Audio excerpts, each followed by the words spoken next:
मंडळी, national sports development fund कशासाठी असतो? तर आपल्याकडच्या ऑलिम्पिक खेळाडूंना ट्रेनिंगसाठी मदत व्हावी म्हणून.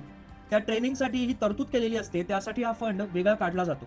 पण आता असा एक घोटाळा समोर आलाय ज्याने सगळ्यांच्या भुवया उंच झाल्यात.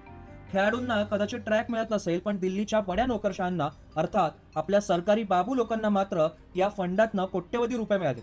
आणि ते त्यांनी खर्च कशावरती केलेत माहितीये का?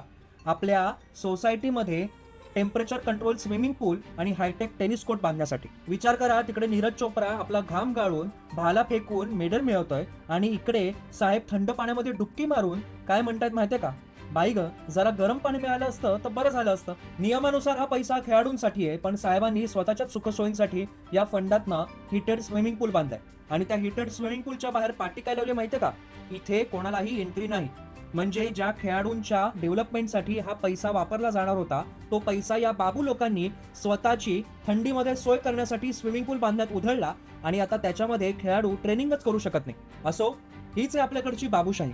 तुम्हाला काय वाटतं? खेळाडूंच्या हक्काचा पैसा अशा प्रकारे वापरणं हे कितपत योग्य आहे? मला कमेंट्समध्ये नक्की सांगा. आणि अजून या रिपोर्ट्समध्ये नवीन नवीन अपडेट्स येतील. जशी या बाबूंची नावं येतील तसं या बाबूंना टॅग करा आणि सोशल मीडियावरती यांची चड्डी उतरवा.